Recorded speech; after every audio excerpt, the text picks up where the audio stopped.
What up, Jiu Jitsu fanatics? Welcome back to Cosmo Jitsu. On this episode, I'm gonna be talking about what I learned as a white belt. I want y'all to make sure y'all like and subscribe and leave me a comment for some feedback. It'd be really appreciated. But I'm about to clean these mats and I'll get right back to y'all.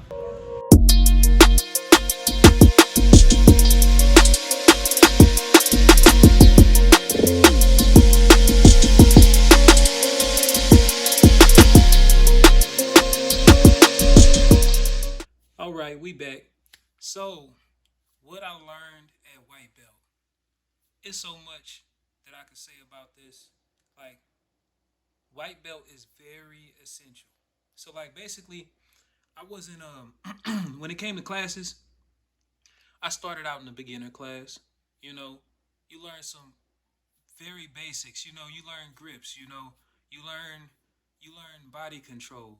One thing they tell you, if they don't tell you, I will tell you, don't be a spaz. You know, don't be a spaz. All right, this video is about if you want to talk about spazzy people or whatever. I understood, and I was definitely a spaz when I first started. So I would say, don't be a spaz. Also, I learned basic triangle from guard, armbar from guard, omoplata from guard, cross collar choke. You know, these are the basics. You learn your positions, you learn your half guard, you learn side control, you learn full mount, you learn how to escape these positions, you learn guard retention. Guard retention is how to stop somebody from passing your guard because somebody get past your guard, you pretty much you in a tight spot. Excuse me again. So basically, um, if I could give you some tips, I would say, it me as a one stripe white belt, I had learned timing. I was starting to understand timing, right? Now, this timing that I started to learn was all from what they say, trying to survive, right? I learned after getting submitted time and time again, I learned when I was about to get submitted. I could start to tell what was going to happen to me. That now, when I'm saying this is up against experienced people because I wasn't one of the people that wanted to roll with, people that came in after me or people that was less experienced than me. I'm a go hard man, so I wanted to train with the blue belts, the purple belt. I roll with everybody.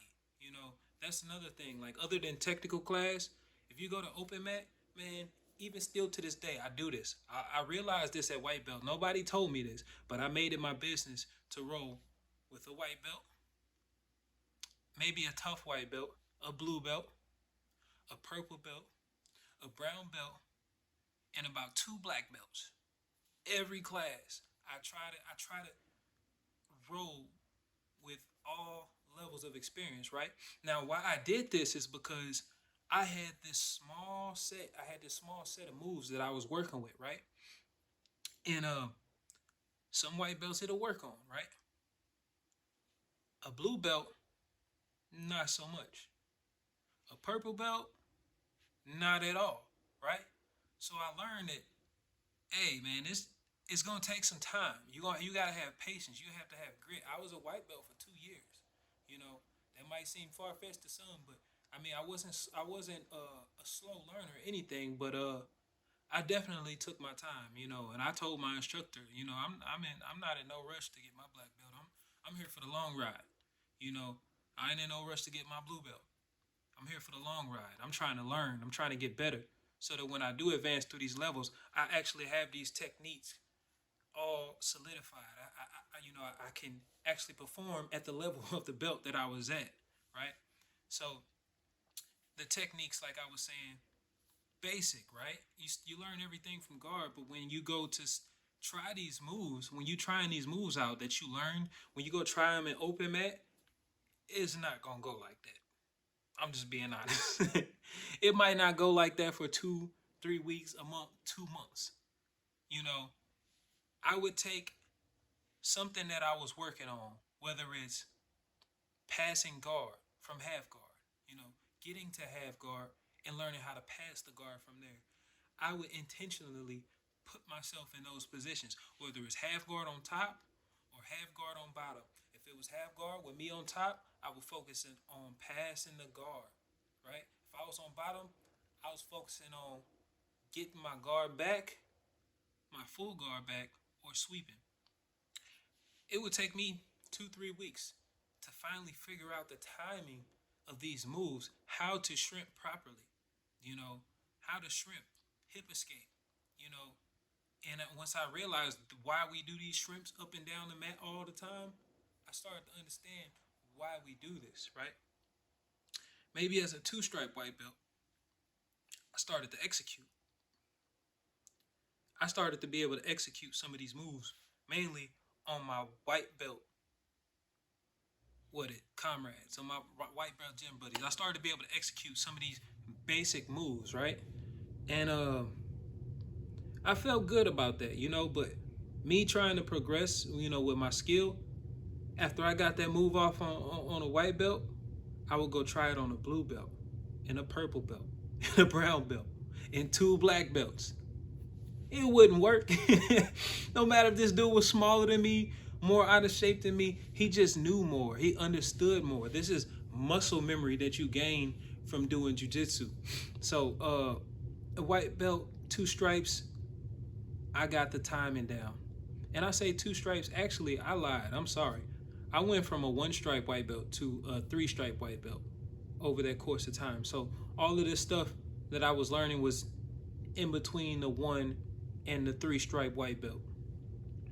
And I took it to competition, man. I would try it out. Competition, competing in jiu-jitsu. It's like 2-3 months worth of training all in one. You learn what you're good at.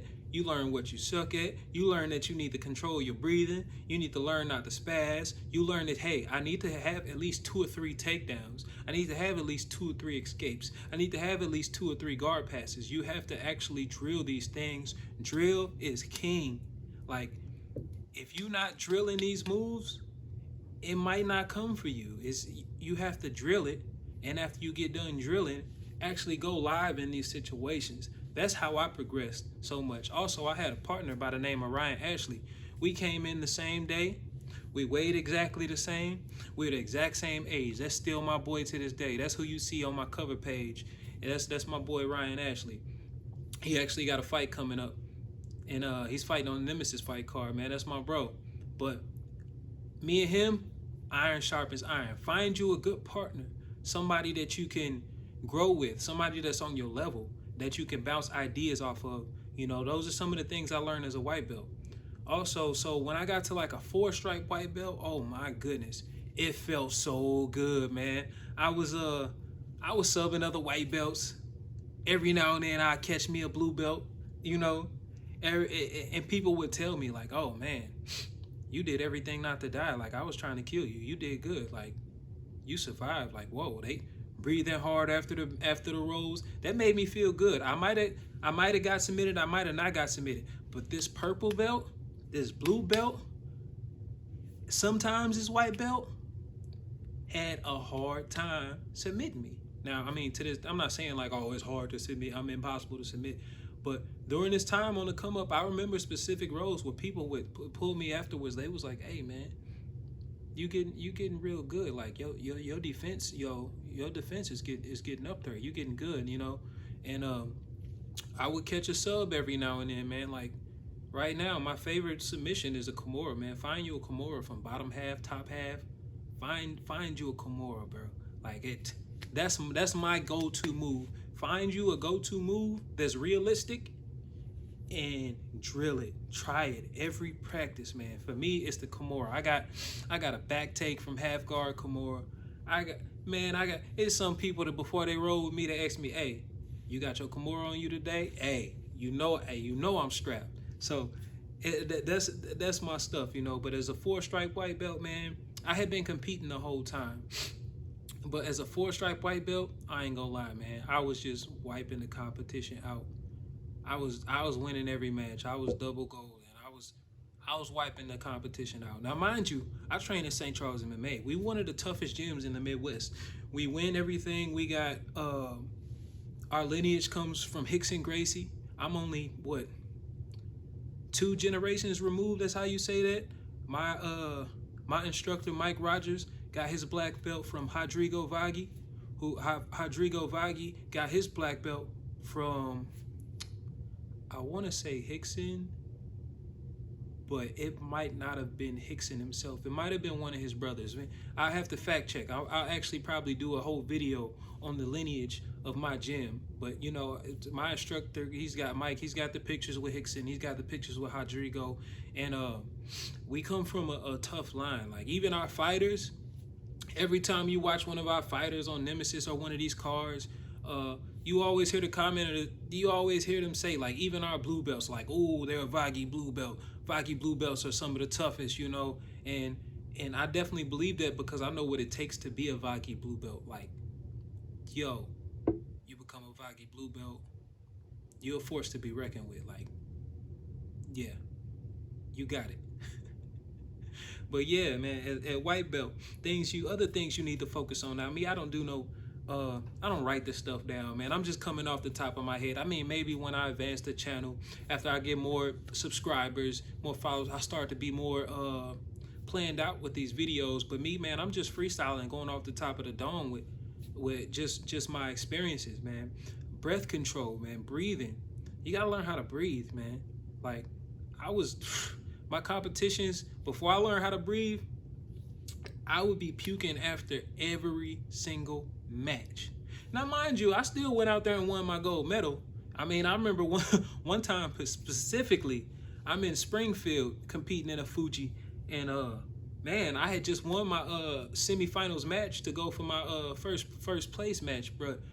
My semifinals match was so tough. This match was so tough. I won it. I'll probably post some of the footage at a later time of this semifinals match. But this match was so tough that I ran to the bathroom. I'm puking, right? I'm puking my guts out in the trash can after this match. I can't breathe. I'm hyperventilating. And they called my name. They called my name, and I'm not ready. My partner, Ryan, my boy Ryan, that's been next to me, like we thick as thieves, man.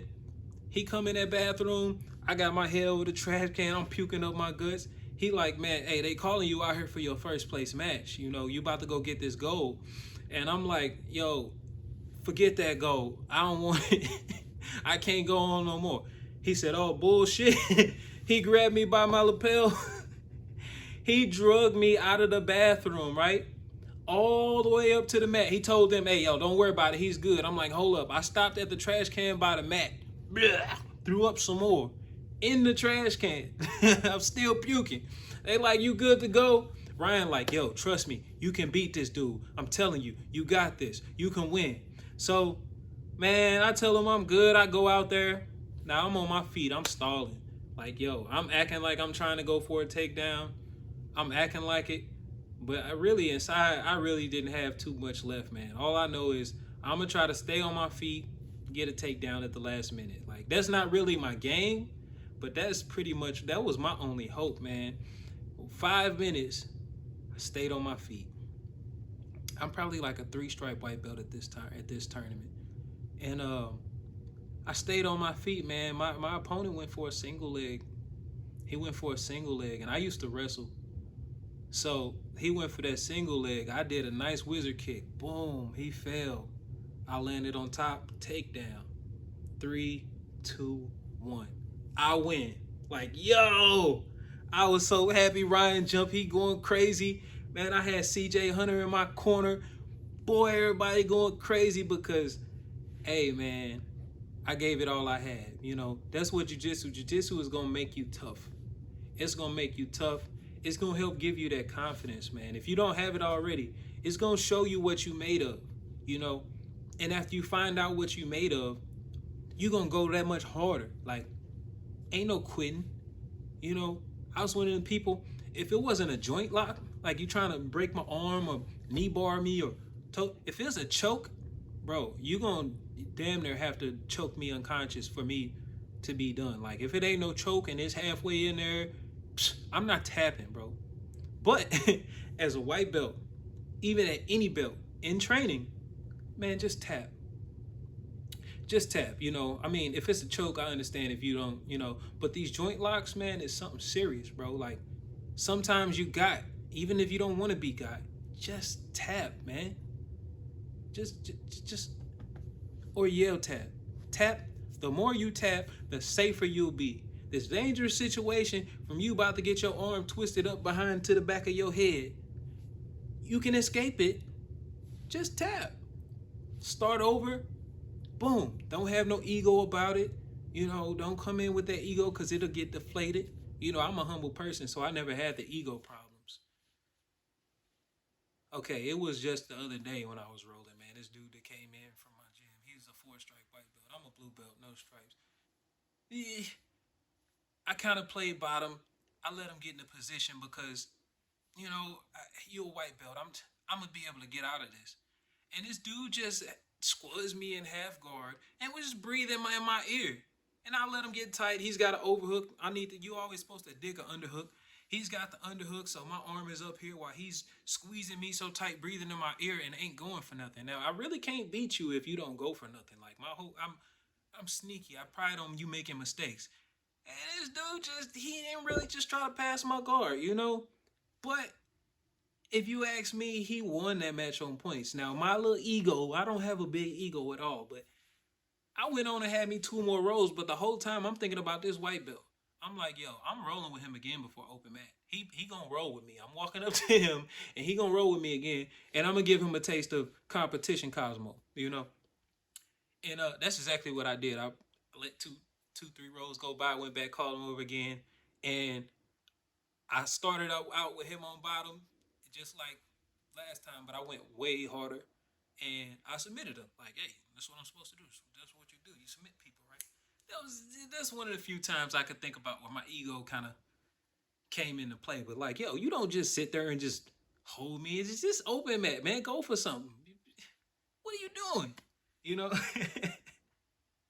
that's that's a side note. But yeah, white belt, man. Don't be a spaz. Control your breathing. Focus on the basics. Find you a set of moves. Drill them. And when you come in an open mat, actually only try to do those moves. You know, you want to establish your game. You're not really looking to, oh, this is my game, but that will come. But you looking to go through these moves, understand this timing. You want to establish what works, what don't work, when it works, and why it works. You gotta really pay attention. Sometimes you gotta take notes. Sometimes you gotta get on YouTube. Do whatever you gotta do. Just don't be a spaz. Now I keep saying don't be a spaz. Why you don't want to be a spaz, man? Because that spaz mess around and elbow somebody in their nose. Now the blood leaking. Knee somebody in the face, elbow them. It's just going crazy. That's why now today, when I roll with white belts, for the most part, if I roll with an inexperienced white belt, I'm just gonna completely control and dominate them because I don't want to get elbowed or kneed. I don't want that. You start to learn to control your body a little better once you train more. But yeah, that's pretty much it, man. At white belt, maybe in the next video I'll get into what I learned from competing as a white belt because I go to a school. My gym is very very competition heavy. It's a SCMMA. You got the we got a Bellator top 10 Bellator fighter in there, Julius Angliskis. You got CJ Hunter who's fought everybody. We got um we got Lucas Clay, who's, if you ask me, he's on his way to the UFC. He's actually fighting in a couple of days on UFC Fight Pass.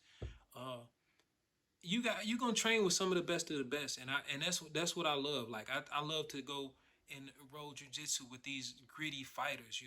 I actually stepped into the MMA a few times. But couple head kicks, man. I was like, hey, I'll get back. I'll come back to this. Let me let me get my jiu-jitsu up, and I'll be back. But I still train and come in and spar every now and then. I do the technical striking classes, and you just in my gym. You have all of that. You can be whatever you want. I mean, if you walk in, you got Jesse Conway in there waiting to train you on the waist. Every time you walk in the gym, he's sitting there. I don't think he ever goes home. He might live there, like for real. He's sitting there. You walk in the door, you gonna see Jesse. You walk in, just say hi, Jesse. And the dude right there in the hat, he's training somebody on the squat bar. That's him. He gonna get your. He's actually got a Instagram and YouTube and Facebook page called Cheat Code Strength. Cheat Code Strength. Man, this dude is so technical. He is so technical with body weight training, jujitsu, how to do cardio for jujitsu, cardio for lifting, cardio for striking, weightlifting for striking. Like he knows it all, man.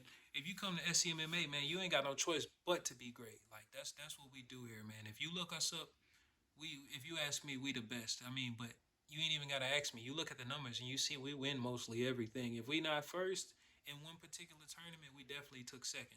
And we probably don't even have that many people in the tournament, but we got all the medals. You know, so this is a little bit about what I learned as white belt. I want to make sure y'all like and subscribe and leave me a comment based on something else that you want to hear from me. Anything, any video that you want me to make, just go ahead, drop that comment below.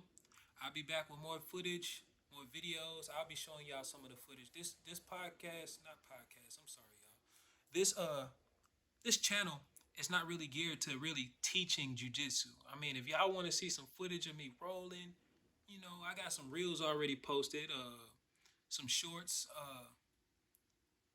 I can post some footage every now and then. Like, yo, my matches go, they go crazy, man. My matches go crazy. I'm proud of them. But I might post some footage. It's just up to y'all. If y'all want to see how I get down, let me know. Leave a comment. Make sure you like. I don't give a dang on if it's a thumbs up or thumbs down, man. Just do something. Subscribe to the channel. I'm going to keep this coming. You just tuned in to Cosmo Jitsu, man. I'll see y'all next time.